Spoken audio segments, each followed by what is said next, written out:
I just loved the moral dilemma and the debates that go on, and the whole theory of how many human lives are some people willing to sacrifice to potentially save others.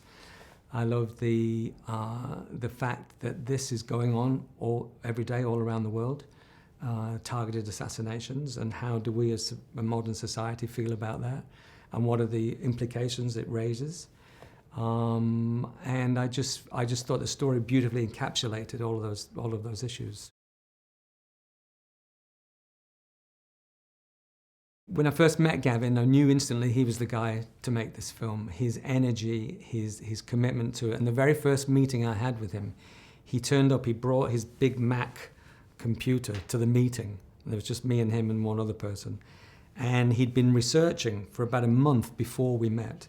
So he came that day and presented all the color palettes, the images, how he wanted everyone to be dressed, how he saw Colonel Powell, and everything. And so he basically did a slideshow of the entire movie based on pictures he'd put together.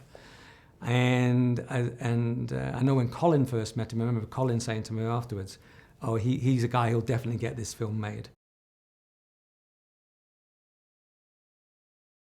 We shot the entire movie in and around Cape Town, even though the locations for the movie are Singapore, London, Surrey, Las Vegas, Nairobi. I'm sure I'm forgetting one.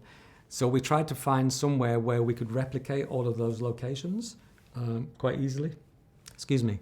And Cape Town was the perfect place to do that.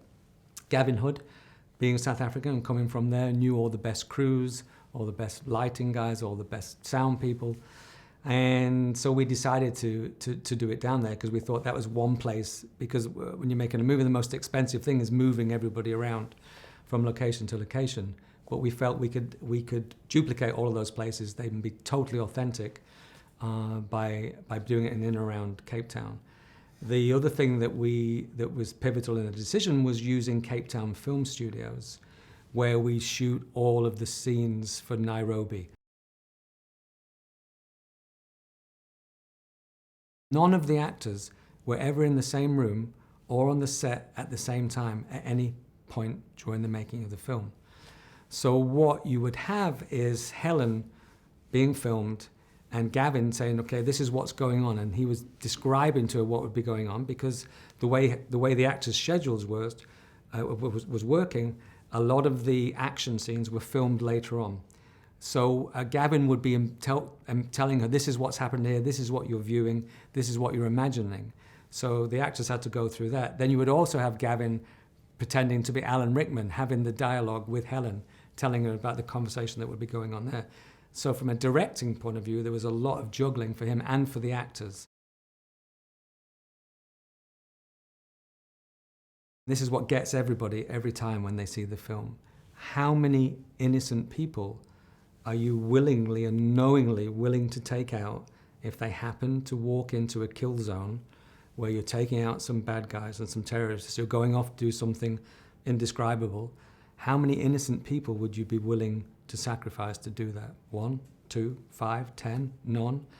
And that's what the whole debate of the film is. And one of the politicians, Monica Dolan, who plays the character in the film, that's what she says, because they're arguing that they should take out the terrorists now, and if it means the little girl gets killed, then that's just the cost of doing war.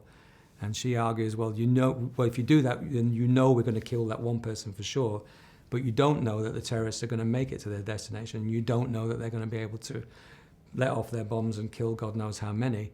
You don't know, you're speculating, and that's what's going to happen. Many different things could happen.